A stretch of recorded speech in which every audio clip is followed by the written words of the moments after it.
절대 권력은 특정 인물들이 자신의 환경을 마음대로 조직하고 하루의 일과를 통제하며 군사작전을 명령하는 것과 같은 정확성으로 매 한 입의 음식을 선택할 수 있게 해주었습니다.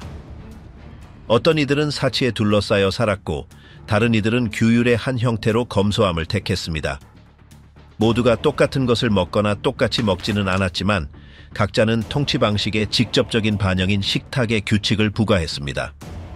전쟁 중에도 그들에게 식량은 부족하지 않았습니다. 개인 요리사, 엄선된 메뉴, 그리고 폭격 아래에서도 존중되는 일정이 있었습니다. 심지어 체포되거나 병들거나 궁지에 몰렸을 때도 마지막 순간까지 최소한의 의식을 유지했습니다. 감방, 벙커 또는 파괴된 집에서도 그들은 계속 먹었습니다. 어떤 이들은 한 입도 먹기를 거부했고 다른 이들은 평소의 식사를 요구했습니다. 죽음에 임박한 모든 음식 결정은 그들의 성격, 통제력, 두려움 또는 무관심의 일부를 드러냈습니다. 배고픔도 폭식도 우연이 아니었습니다. 운명을 바꿀 수 없었던 마지막 순간에 그들은 무엇을 먹었을까요?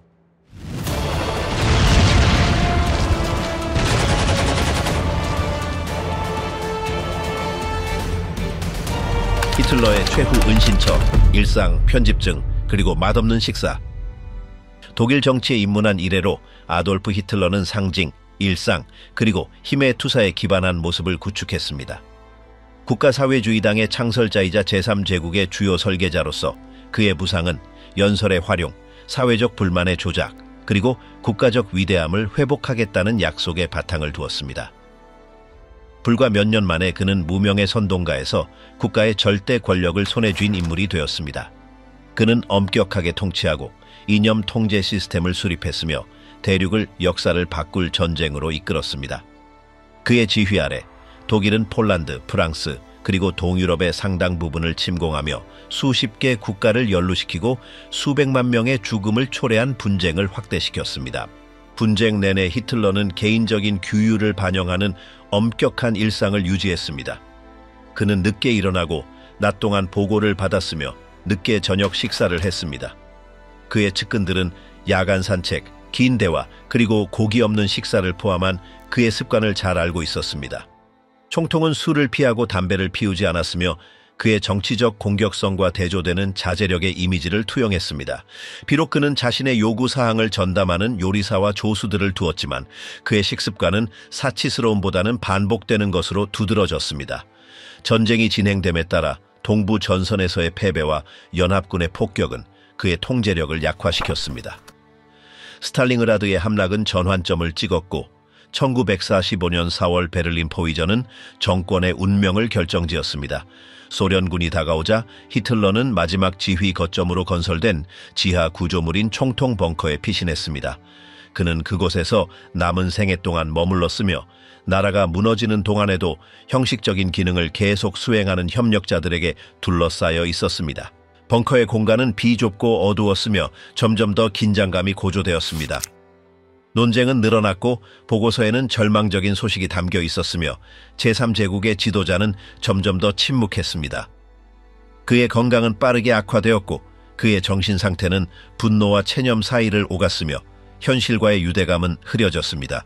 그럼에도 불구하고 의전은 유지되었습니다. 식사가 준비되고 군복이 깨끗이 정리되었으며 인사가 반복되었습니다. 그러한 환경에서 히틀러의 음식과의 관계는 육체적 방치, 편집증, 그리고 피할 수 없는 것의 부정으로 특징지어지며 새로운 의미를 얻었습니다.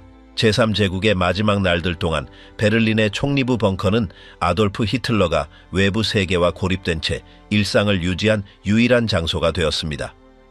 도시가 소련군의 공격으로 폐허가 되는 동안 총통은 지하에 머물며 반복되는 몸짓, 효과 없는 명령, 그리고 더 이상 현실적인 전선에 반응하지 않는 개인적인 의식으로 특징지어지는 평행세계에 갇혀 있었습니다. 그 마지막 날들 동안 그의 음식과의 관계는 그의 육체적 쇠퇴와 그가 수년 동안 세워왔던 구조의 붕괴를 모두 반영합니다. 매일의 점심 식사는 공허한 행위가 되었습니다. 깨끗한 식탁보, 흰색 자기 접시, 그리고 광택이 나는 식기구로 의전은 유지되었지만 양은 극히 적었고 히틀러의 식사에 대한 관심은 거의 완전히 사라졌습니다. 오직 그의 요리사 콘스탄체 만지아를리만이 그에게 거의 손대지 않는 작은 채식 요리들을 맛보게 할 수 있었습니다. 한때 긴 대화의 장소였던 식사는 길고 침묵하는 시간으로 변모했습니다. 지하 식당의 벽은 체념으로 가득 찬 고요함으로 뒤덮였습니다. 창문 없는 그 폐쇄된 공간에서 독재자는 계속해서 차, 맑은 수프, 고기 없는 요리를 요구했다.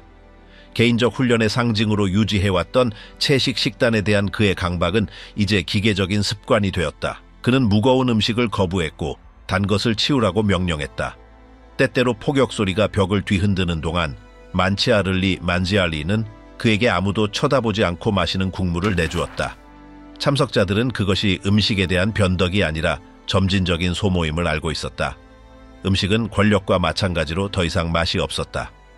폭격이 매시간 거세지고 있었지만 벙커에서는 여전히 일상이 유지되었다. 요리사는 정시에 나타났고 시종들은 모든 것이 정상적으로 진행되는 것처럼 식탁을 준비했다. 구매 목록에는 아무도 먹지 않을 재료들이 포함되어 있었다. 자연광이 없는 그 공간에서의 삶은 겉모습을 중심으로 돌아갔고 음식은 장식의 일부였다.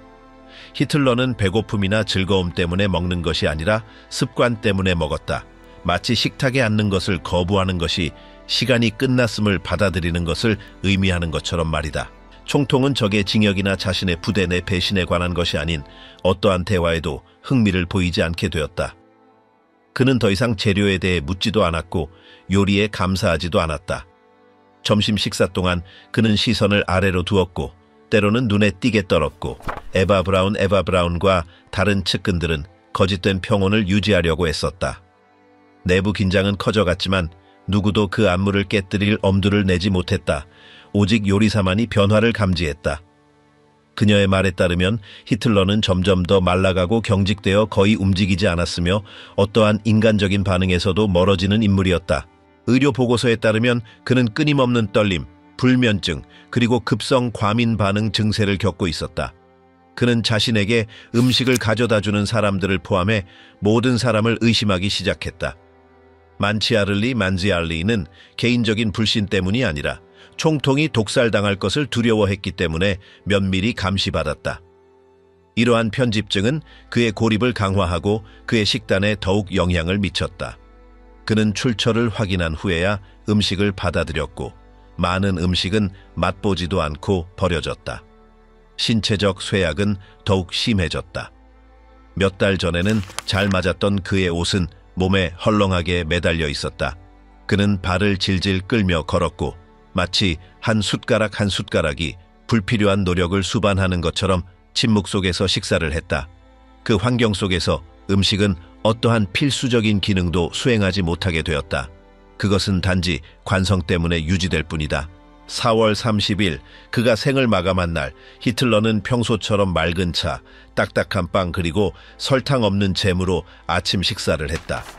에바 브라운과 그의 가장 가까운 조수들이 그와 함께했다. 요리사는 비록 거기에 있었지만 아무것도 특별한 것을 준비하지 않았다. 더 이상 특별히 준비할 것이 없었다. 그 아침 식사는 조용하고 짧았다. 그 후 히틀러는 브라운과 함께 자신의 방으로 물러났다. 몇 시간 후 모든 것이 끝났다. 마지막으로 나온 음식은 차 한 잔이었다. 한때 통제, 질서, 그리고 스타일의 상징이었던 것이 무너진 지하에서 미지근한 음료로 전락했다. 총통의 실종은 그를 한 10년 이상 동반했던 의식적인 체제 또한 종식시켰다. 요리 의식들, 정교한 메뉴들, 그리고 식탁에서의 대화들은 더 이상 존재하지 않았다. 제국의 초기 몇 년 동안 검소하고 엄격한 지도자로서의 그의 연출의 일부를 형성했던 음식은 아무것도 아닌 것이 되었다. 씻지 않은 접시들, 치우지 않은 쟁반들, 그리고 버려진 식당이 남겨졌다.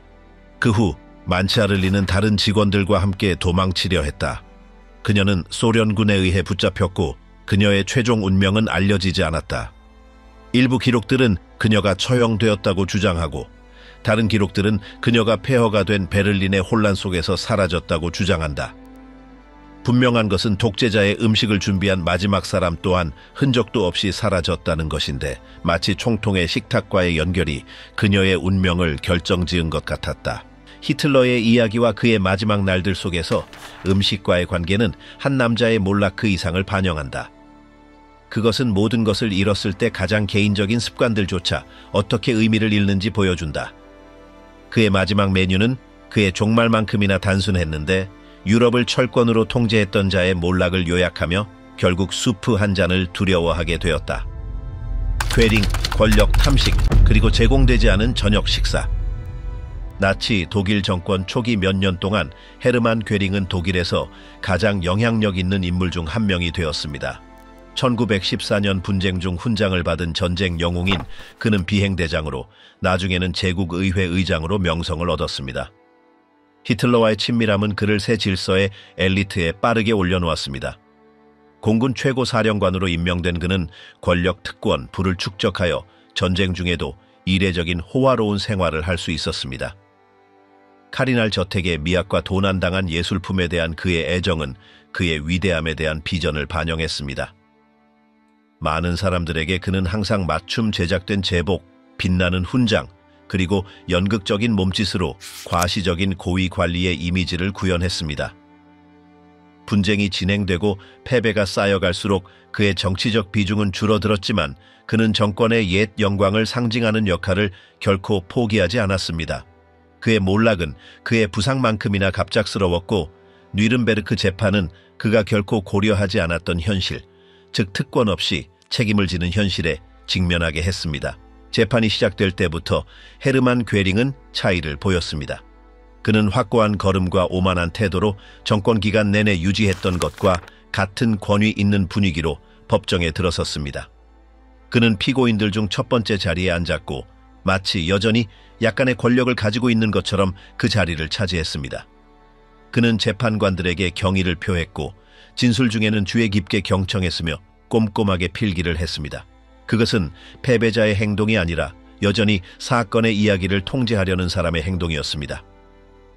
휴식일에는 다른 피고인들과 감방을 함께 사용했지만 그는 보통 지배적인 인물로 자신을 내세웠습니다. 마당에서 그는 천천히 걷고 정중하게 인사하고 유창하게 이야기했습니다. 그의 존재는 다른 사람들을 심지어 동등하거나 더 큰 비중의 직책을 가졌던 사람들까지도 압도했습니다.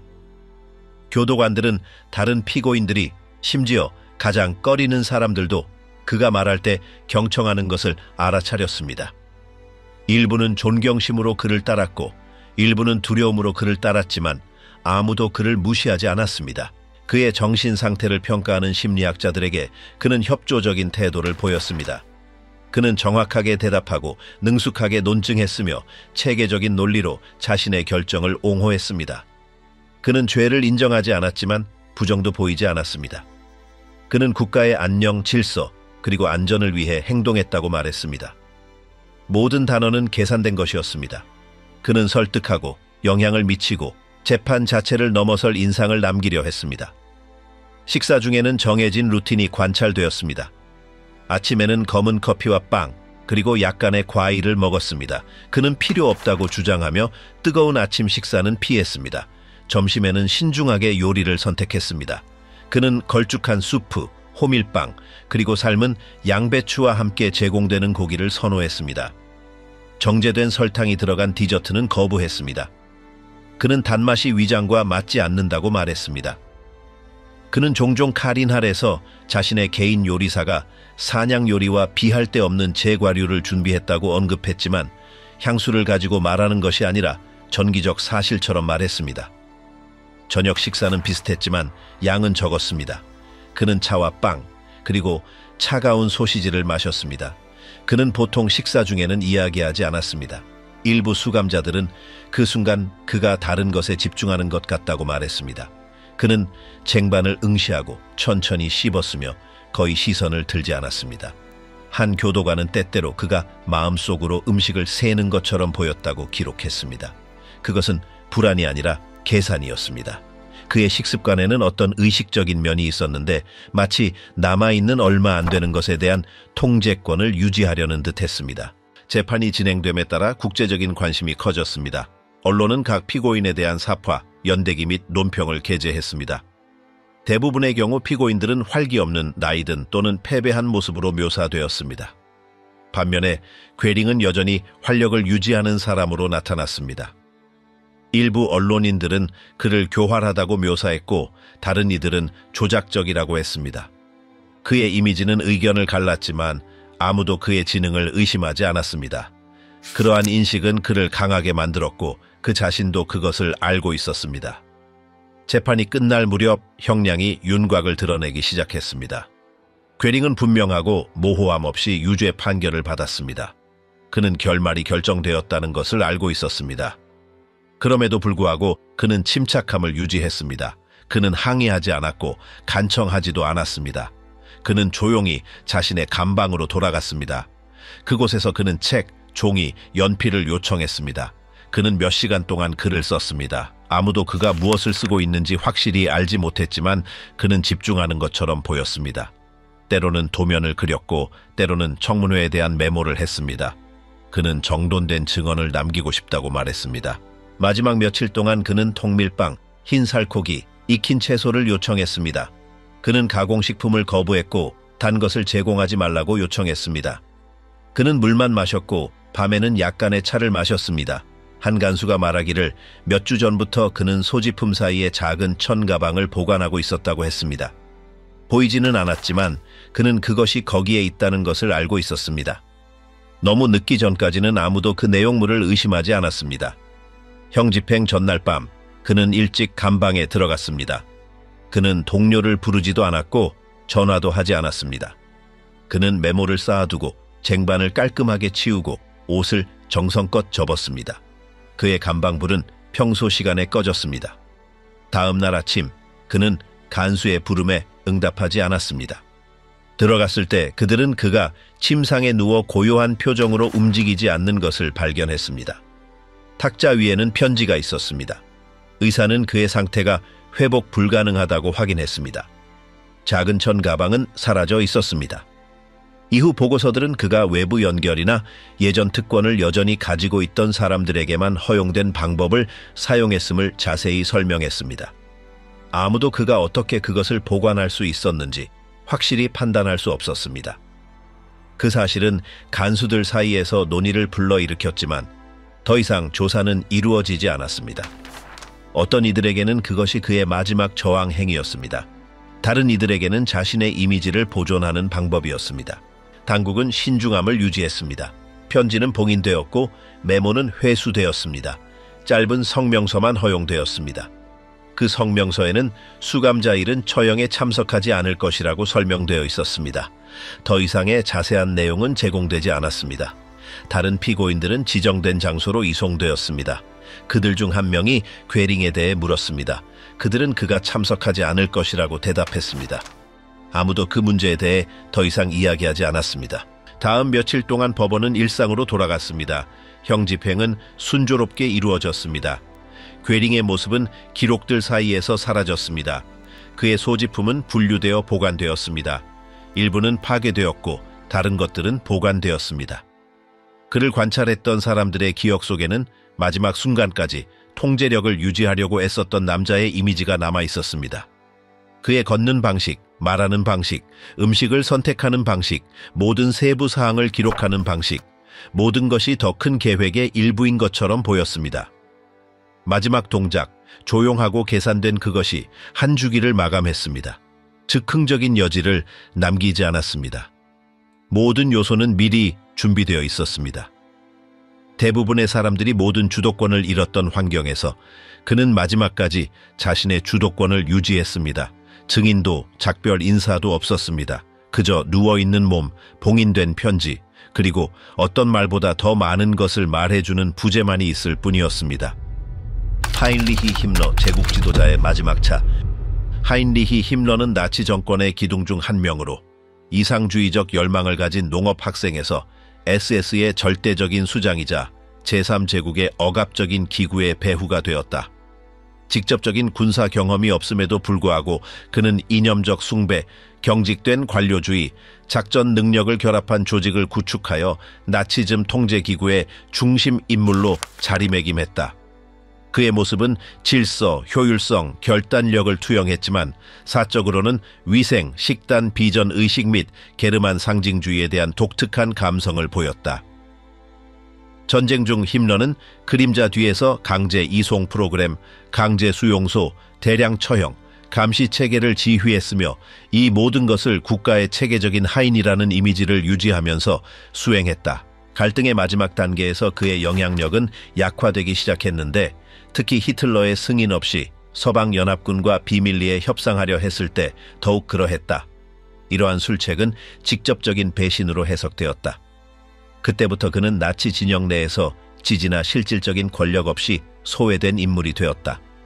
전쟁 말기에 그는 독일군 경찰 부대원처럼 변장하여 가짜 신분으로 도주하려 했고 전쟁 포로들의 행렬 속에서 눈에 띄지 않기를 바랐다. 그는 브레머포에르대 근처에서 일상적인 검문 중에 영국군에게 체포되었다. 하인리히 히칭거라는 이름의 문서를 소지하고 있었으며 그의 의심스러운 행동은 요원들로 하여금 그를 그룹에서 분리하도록 이끌었다. 신문 도중 한 장교는 그가 나치 고위 관리들과 유사한 안경을 쓰고 있으며 제국 지도자와 같은 돌출된 턱을 가지고 있다는 것을 알아차렸다. 여러 정보 교환과 분석을 거쳐 그는 고위급 정치범으로서 대우를 요구함으로써 간접적으로 자신의 진짜 신분을 고백했다. 영국 당국은 그를 더 심층적인 평가를 위해 르네부르크로 감시해 이송했다. 구금된 후 그는 영국군 의료팀에 의해 조심스럽게 검사되었다. 그들은 그를 완전히 발가벗기고 옷을 검사했으며 입과 신체 내부를 검사했지만 아무런 의심스러운 것도 찾지 못했다. 두 번째 검사에서 한 의사가 그의 위쪽 틀니에서 이상한 점을 발견했다. 바로 그 순간 힘러는 턱을 갑자기 움직여 작은 치과 칸에 숨겨둔 캡슐을 풀고 망설임 없이 물었다. 그는 입에서 거품이 나오기 시작하면서 경련하며 바닥에 쓰러졌다. 장교들은 그의 입에서 물건을 빼내기 위해 손가락을 넣으려 했지만 이미 너무 늦었다. 몇 분 후 그의 몸은 구금센터 바닥에 힘없이 늘어졌다. 그때보다 몇 시간 전에 그는 간단한 식사를 대접받았다. 영국 요원들의 보고에 따르면 그에게는 흰빵, 버터, 약간의 부드러운 치즈, 그리고 뜨거운 차 한 잔이 담긴 쟁반이 제공되었다. 그는 불평하거나 어떤 언급도 하지 않았다. 그는 경비병들의 끊임없는 감시 아래 천천히 움직이며 조용히 식사했다. 그것은 공식적으로 신원이 확인된 죄수로서 그의 처음이자 마지막 식사였다. 그러한 상황에서 의사들과 장교들에게 둘러싸여 제복도 휘장도 없이 그는 유순하고 체념한 모습을 보였다. 차는 그가 누구도 쳐다보지 않고 아무 말도 하지 않은 채 완전히 마신 유일한 액체였는데 마치 그의 마음속에서 이미 모든 단계가 결정된 듯했다. 나치 전성기 동안 힘러는 그의 식단에 대해 극도로 엄격했다. 그는 종종 채식 위주의 자연식 식단을 장려했고 신체의 내부 청결에 집착했다. 그는 정제된 제품을 거부했고 붉은 고기를 피했으며 삶은 채소를 선호했다. 수용소 방문 시 그는 종종 신뢰하는 요리사가 준비한 특별한 용기에 자신의 음식을 가져갔다. 그는 연회나 다른 지도자들의 화려한 미식에 관심이 없었다. 음식에 대한 그의 관계는 개인적인 통제와 육체적, 영적 순수성에 대한 유사 과학적 믿음의 혼합으로 특징지어졌다. 여러 차례 그는 부하들에게 해독 요법을 권장했는데 내적인 균형이 도덕적 강인함과 의무 수행을 결정한다고 확신했기 때문이었다. 1943년 겨울 제3제국이 균열의 조짐을 보이기 시작했을 때 힘러는 식습관을 강화하고 훨씬 더 엄격한 식단을 채택했다. 그는 오직 통밀빵, 따뜻한 우유, 삶은 당근, 그리고 가끔 단맛을 내지 않은 귀리죽만을 섭취했다. 그는 설탕이 판단력을 약화시킨다고 생각했다. 이러한 습관들은 주변 사람들에게는 이상했지만 그의 신념 체계의 일부였다. 고위 관리들과의 회의 중에도 그는 제공되는 음식을 먹기보다는 자신의 음식을 가져가는 것을 선호했다. 그의 내면의 감옥은 식탁에서조차 과도함을 용납하지 않았다. 1945년 4월의 마지막 날들 베를린이 포위되었고 그의 통신 채널이 끊겼음을 이해했을 때 힘러는 보호구역을 떠나기로 결정했다. 그는 어떤 기록이나 상세한 설명을 남기지 않았지만 그의 계획은 독일 북부 지역으로 건너가 영국군에 접근하여 개인적인 협상 경로를 찾는 것이었다고 알려져 있다. 그 작전은 혼란스러웠다. 그는 여러 접선 가옥을 거쳤고 제복을 갈아입었으며 공식 문서를 폐기하고 위조 신분을 채택했지만 적군 재판소에서 심판받는 것을 피하기 위해 미리 준비된 숨겨진 캡슐을 가지고 있었다. 그가 사망했을 때 당국은 그의 시신이 순례지나 상징이 되는 것을 막기 위해 신원 미확인 장소에 매장되도록 명령했다. 빵과 버터 조각이 담긴 쟁반과 차 한 잔은 구금센터 기록의 증거물로 문서화되었다. 그는 어떤 진술이나 마지막 말을 남기지 않았다. 그의 마지막 의식적인 선택은 조용하고 정확하며 계획적이었다. 버터 바른 빵, 뜨거운 차 한 모금, 숨겨진 캡슐, 그리고 임시 진료실의 바닥은 한때 베를린의 한 사무실에서 수백만 명의 생명을 지휘했던 자의 마지막을 봉인했다.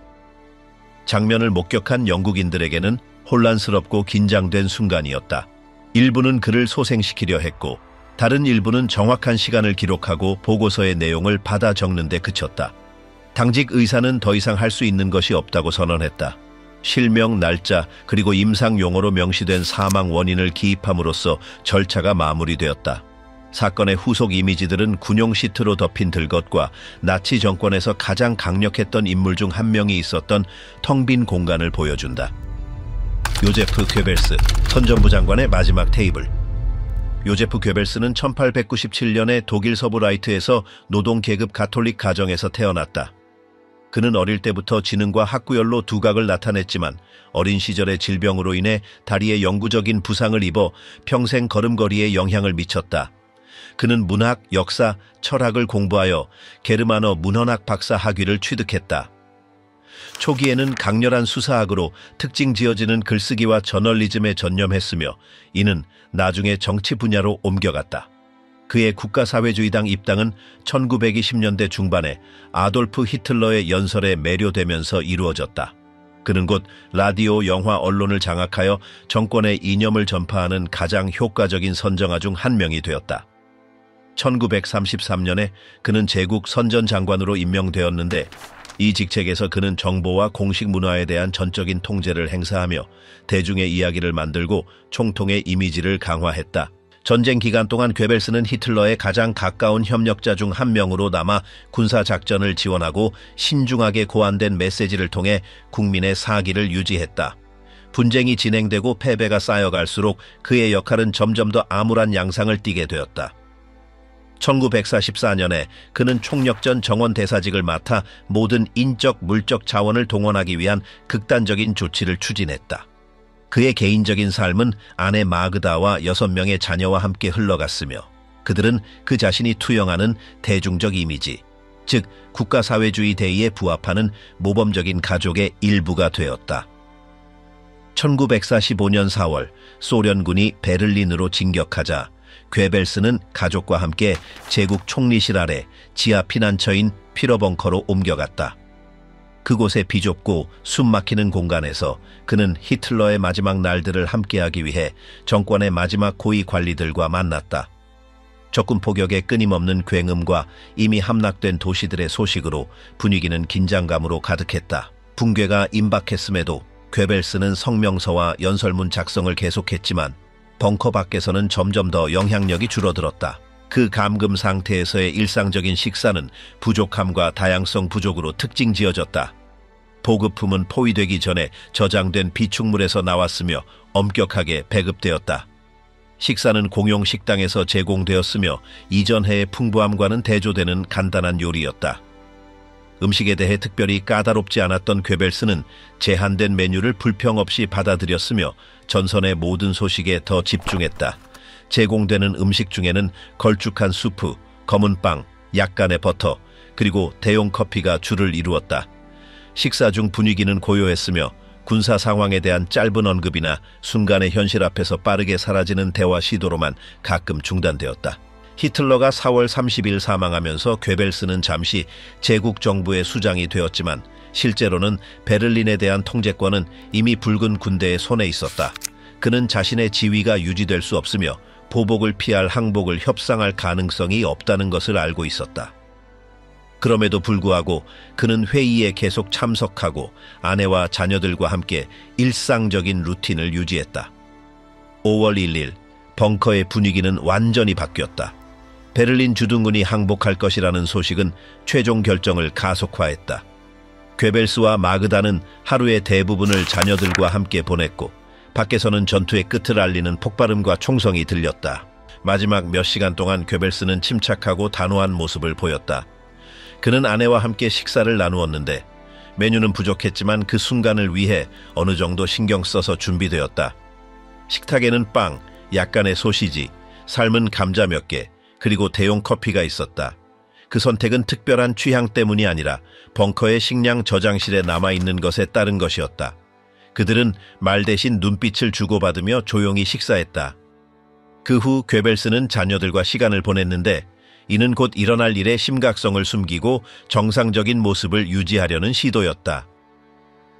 벙커의 다른 구성원들과의 접촉은 필수적인 것에 국한되었고 그들의 대화는 감정적인 작별 인사보다는 병참 배치에 관한 것이었다. 저녁이 되자 부부는 지하 복합시설의 외딴 지역으로 물러났다. 그들을 보좌하던 직원들은 방해하지 말라는 명확한 지시를 받았다. 종말은 미리 준비된 수단을 사용하여 빠르게 찾아왔고 그 수단의 본질은 낮은 목소리로 언급되었다.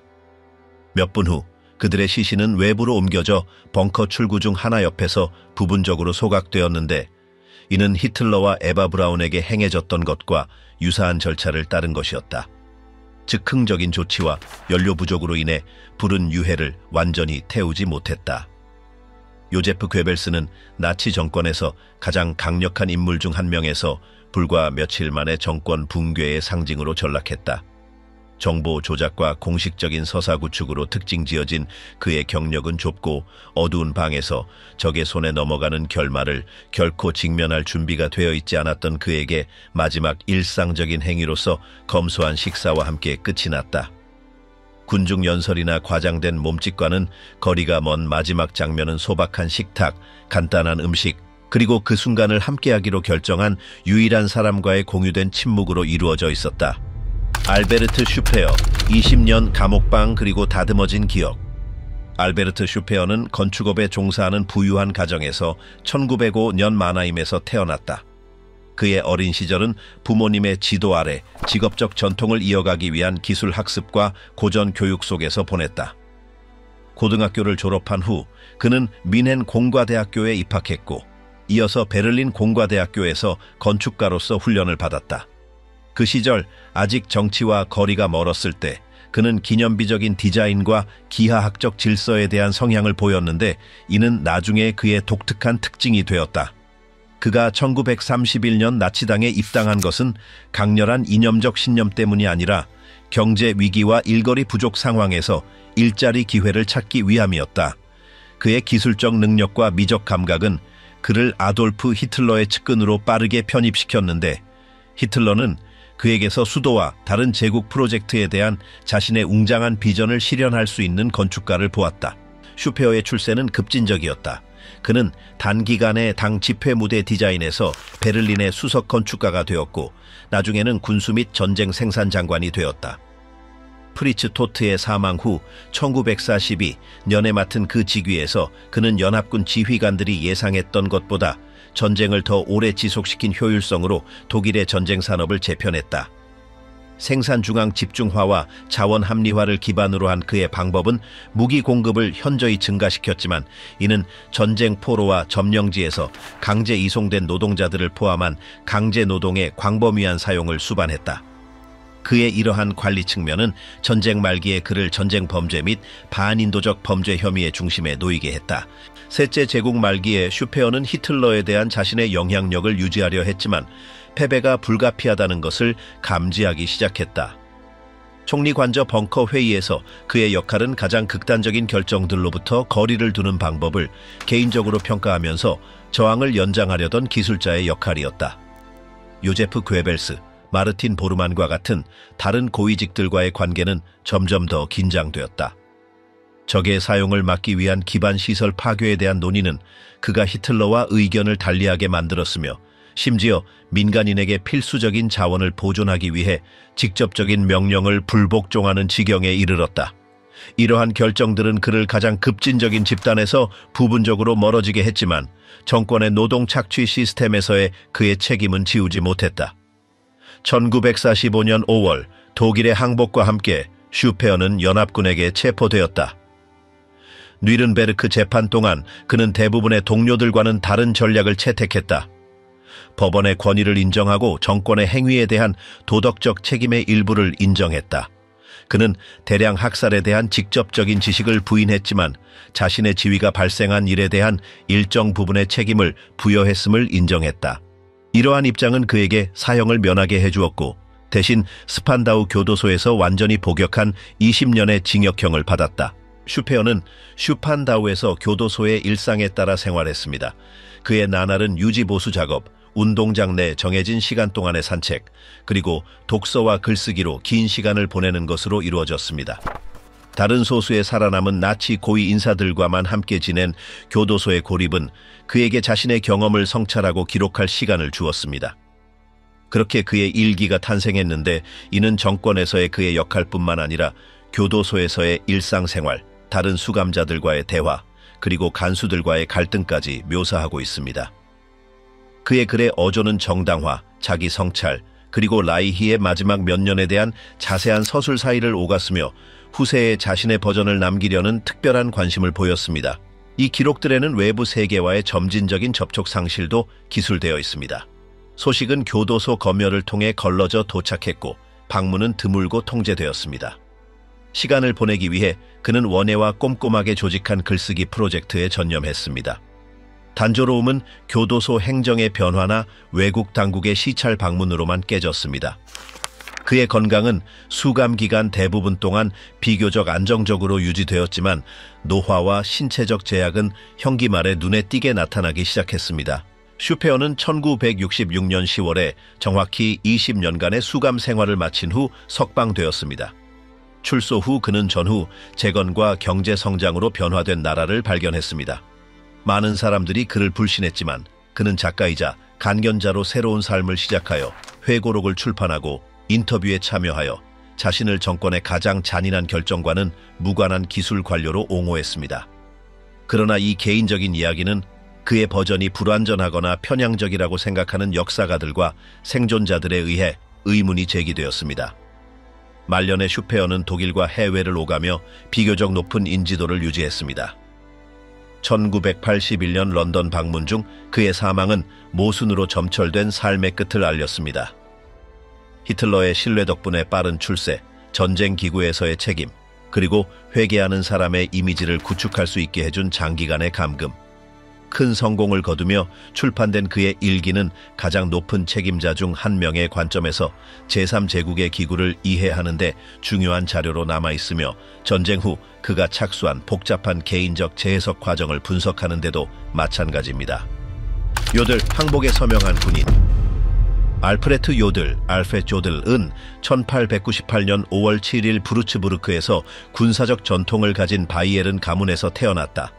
그의 어린 시절은 규율과 의무감이 뚜렷한 환경에서 보냈으며 이러한 특징들은 그의 삶의 방향에 영향을 미쳤다. 그는 뮌헨의 사관학교에 입학하여 포병 분야에서 두각을 나타낼 기술을 개발했다. 제1차 세계대전이 발발하자 그는 서부 전선에 배치되어 고강도 전투에 참여했다. 분쟁 중 그는 2번 부상을 입었으며 이 경험은 저항적이고 대의에 헌신하는 장교로서의 그의 이미지를 강화했다. 1918년 휴전 이후 그는 바이마르 공화국에 축소된 군대인 라이히스베어에 남아 포병 및 전술을 전문으로 했다. 1920년대 동안 그는 베르사유 조약에 의해 부과된 제약에 적응하며 기술적 완성과 군사교육에 중점을 두었다. 아돌프 히틀러가 권력을 잡았을 때 요들은 이미 정치적 주도권을 추구하지 않으면서도 안정적인 경력을 확립했으며 시간이 지나면서 나치 정권과 연대하게 되었다. 1935년에 그는 소령으로 진급했고 얼마 지나지 않아 참모본부의 핵심 직책을 맡기 시작했다. 그의 전략계획 능력은 그를 1938년에 독일 국방군 작전부에 합류시켰고 그는 오스트리아와 주데텐란트 합병에 앞선 군사계획 설계에 참여했다. 1939년 9월 제2차 세계대전 발발과 함께 그는 빌헬름 카이텔의 직접적인 지휘 아래 히틀러와 긴밀히 접촉하며 국방군 최고사령부 OKW 작전참모부장으로 임명되었다. 베를린의 그의 사무실에서 요들은 모든 전선의 작전을 조율했다. 그는 파르티잔에 대한 보복 전쟁을 승인하고 소련 포로들에 대한 대우를 강화하는 지시서에 서명했다. 그의 행정 및 전략 자문 역할은 그를 제국의 군사 조직의 핵심 인물로 만들었지만 그는 좀처럼 대중 앞에 모습을 드러내지 않았다. 1940년 프랑스 침공 동안 그는 독일군의 영국 해협을 향한 빠른 진격을 가능하게 한 움직임들을 계획하는 데 참여했다. 다음 해들에는 그는 소련 지중해 그리고 북아프리카에서의 작전 개발을 감독했다. 1944년 여름 요들은 볼프스샨체에서 히틀러를 겨냥한 폭탄 테러로 부상당했지만 경미한 부상으로 살아남았다. 그는 제3제국의 마지막 날까지 직책을 유지했으며 베를린 벙커에서 히틀러를 동행한 장교들 중 한 명이었다. 그러나 소련군의 포위망이 좁혀지자 요들은 수도에 머물지 않았다. 1945년 4월 23일 그는 칼 데니츠가 임시정부를 수립했던 플랜스부르크로 이동하라는 명령을 받았다. 플랜스부르크에서 요들은 연합군과의 주요 연락책이 되어 항복을 조율했다. 1945년 5월 7일 랭스에서 그는 모든 독일군의 무조건 항복 문서에 서명했으며 이는 다음 날 발효되었다. 그에게 있어 그 행위는 그의 경력의 끝이자 그를 뉘른베르크 전범 재판의 피고석으로 이끌 사법 절차의 시작을 의미했다. 영국군에 체포된 그는 국제구금센터로 이송되어 대부분의 시간을 독방에서 보냈다. 연합군 검사들은 그가 포로와 민간인의 즉결 처형을 지시하는 명령서에 서명한 것을 지적하며 전쟁 범죄와 반인도적 범죄로 그를 기소했다. 재판 중 요들은 명령을 따른 병사로서 자신에게는 불복종할 권한이 없었다고 주장하려 했다.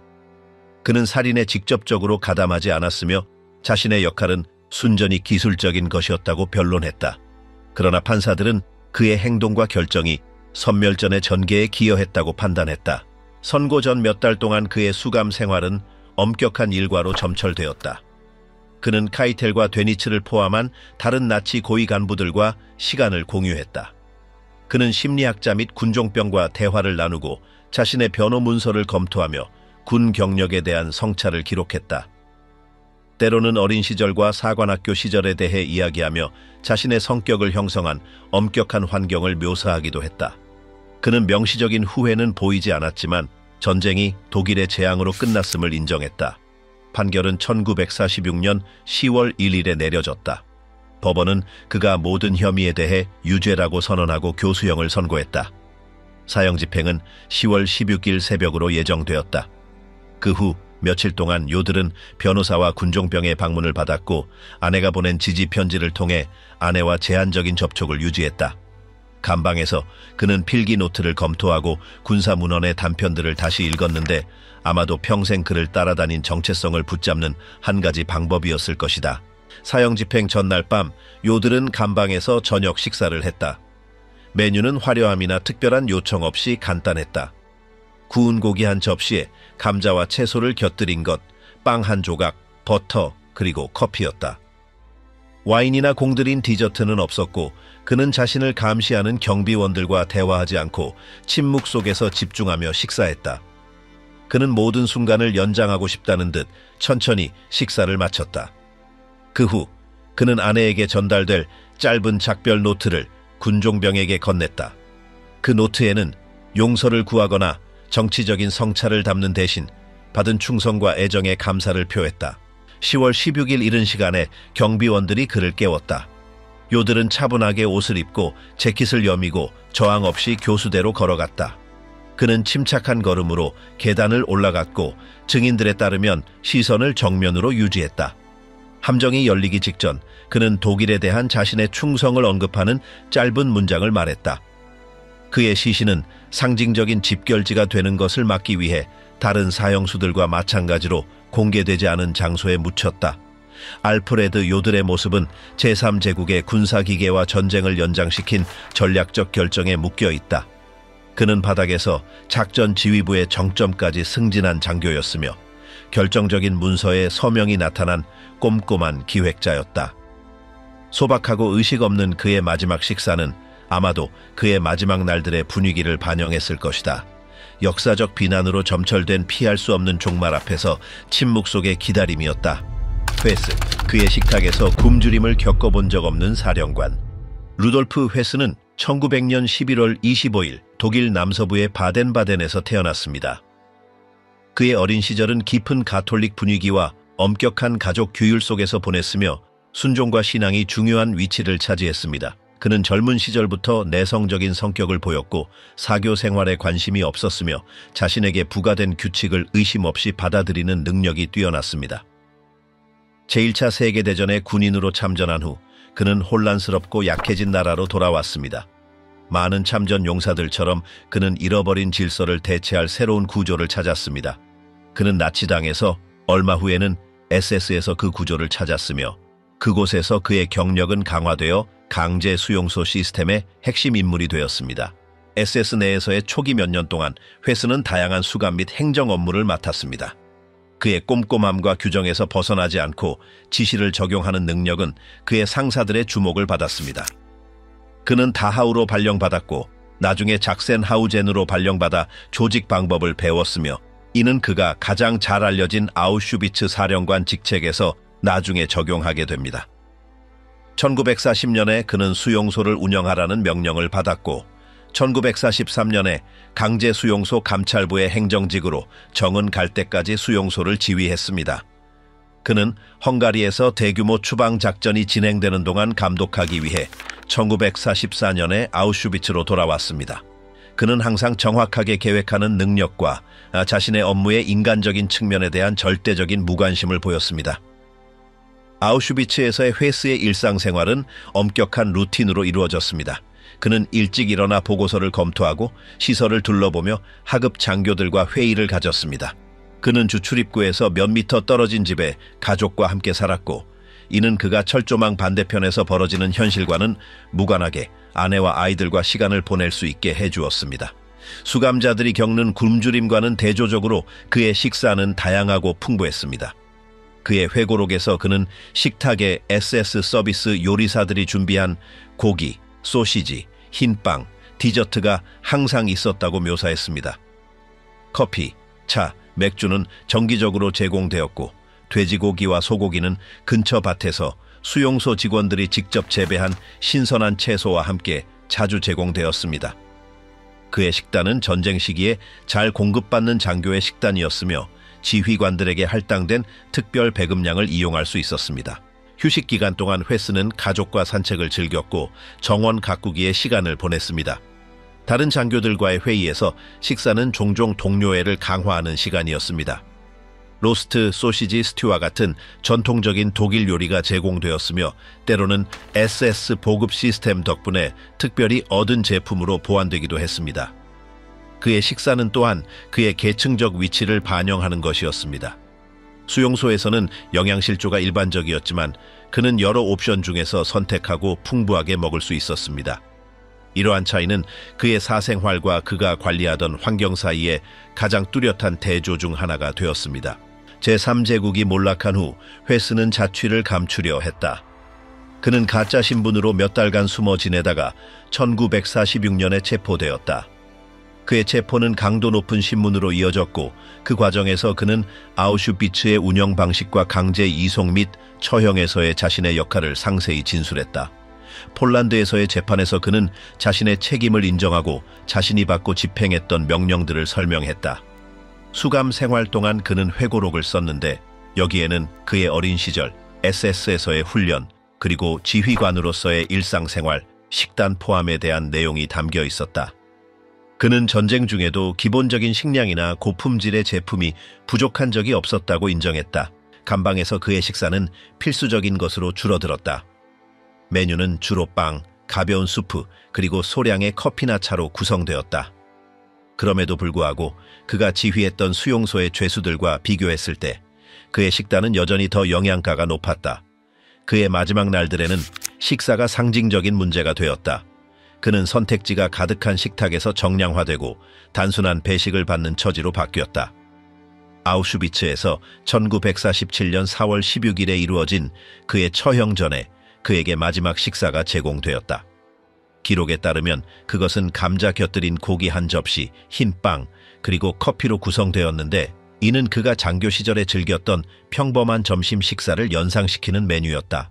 그가 그것을 맛있게 먹었는지 아니면 조용히 먹었는지는 알 수 없지만 그것은 그를 위해 특별히 준비된 음식을 받은 마지막 순간이었다. 그의 글에서 회스는 음식의 기본 기능 외에도 권력의 요소였다고 언급했다. SS의 조직에서 식사는 지휘관을 일반 병사로부터 그리고 병사를 죄수로부터 구별하는 특권의 일부였다. 가장 엄선된 제품들은 책임 있는 직책을 맡은 사람들을 위해 예약되었고 장교 식당은 일반 병사 식당과 독립적으로 운영되며 더 좋은 재료와 더 세심한 서비스를 제공했다. 회스는 지휘관으로서 심지어 수입되거나 다른 지역에서 보내진 음식을 받을 수도 있었는데 이는 모든 하급 장교들이 누리던 특권은 아니었다. 가족 생활에서 식사는 또한 화합의 순간이었다. 그의 아내 헤트비히는 모두를 식탁에 앉히고 전통적인 방식으로 음식을 내놓는 관습을 유지했다. 아이들은 어른들보다 먼저 식사했고 가족 모임에는 보통 어떤 디저트, 특히 같은 집에서 구워진 타르트나 케이크가 포함되었다. 주방은 잘 갖춰져 있었고 가정부들은 끊임없이 식량을 공급하는 일을 맡았다. 수용소에서 가장 격렬한 작전 기간에도 가정생활과 가족 식사는 외부에서 일어나는 일과는 무관한 환경에서 정상적으로 진행되었다. 그 환경에서 감옥으로의 전환은 갑작스러웠다. 회스는 신선한 빵, 버터, 잼을 곁들인 커피로 아침 식사를 하던 것에서 딱딱한 빵과 가벼운 차를 받는 것으로 바뀌었다. 이전에는 구운 고기나 스튜가 포함되던 점심 식사는 재료가 거의 없는 맑은 수프가 되었다. 저녁 식사는 가족 모임에서 벗어나 한 조각의 빵과 따뜻한 음료로 줄어들었다. 여러 차례 그는 감옥에서의 식사에 대해 불평하지 않았다고 언급했지만 자유로울 때 즐겼던 것과는 비교할 수 없다는 점을 인정했다. 식단의 변화는 또한 그의 지위의 변화를 반영했다. 특권적인 접근 권한을 가진 사령관에서 주어지는 것을 받는 죄수로. 그의 마지막 글에서 그는 자신의 식단에 대한 감정적인 성찰을 남기지 않았지만 식사가 제공되는 시간이나 그가 봤던 빵의 종류와 같은 실질적인 기록은 남겼다. 그의 묘사는 향수의 표현 없이 상세하고 객관적이었다. 그에게 음식은 항상 질서와 일상 속에서 하나의 요소일 뿐이었다. 심지어 마지막 순간에도 그는 그 비전에 충실했으며 자신의 마지막 식사를 절차의 일부로 받아들이고 명확한 상징적 가치를 부여하지 않았다. 루돌프 회스의 인물은 강제 수용소 시스템의 가장 대표적인 인물 중 하나로 남아있다. 명령을 조직하고 실행하는 그의 능력, 그가 관리했던 공포와 나란히 진행된 그의 사생활, 그리고 그의 식단과 희생자들의 식단 사이의 대조는 그가 회고록에 남긴 초상화의 일부를 형성한다. 그의 이야기에서 음식은 단지 부차적인 세부 사항이 아니라 그의 위치, 타인의 고통과의 단절, 그리고 그가 끝까지 누렸던 특권을 나타내는 지표였다. 그의 젊은 시절부터 마지막 밤까지 그 앞에 놓인 접시는 그가 계층에서 차지했던 위치를 반영했으며 풍요에서 검소함으로의 그의 변화는 또한 절대적인 권력에서 피할 수 없는 유죄 판결로의 전환을 의미했다. 나치 정권의 최고 위층에 있었던 사람들의 음식 선택은 기능적인 것에만 국한되지 않았습니다. 마지막 순간까지 극심한 상황이나 판결을 기다리는 중에도 그들은 수년간 그들과 함께했던 루틴 취향 몸짓을 보존하려고 했습니다. 일부는 이전 삶에서 두드러졌던 선호를 유지했고 다른 일부는 감금 질병 또는 패배의 압력으로 인해 습관을 바꾸었습니다. 부차적인 것이 전혀 아니었던 식사 행위는 종말을 마주하는 방식, 즉 체념, 완고함, 일상 또는 단순히 필요성을 드러냈습니다. 아무리 소박하거나 이상했을지라도 각 마지막 식사는 다른 모든 것이 이미 그들에게서 빼앗겼을 때에도 그들이 여전히 통제할 수 있었던 것의 표현이 되었습니다.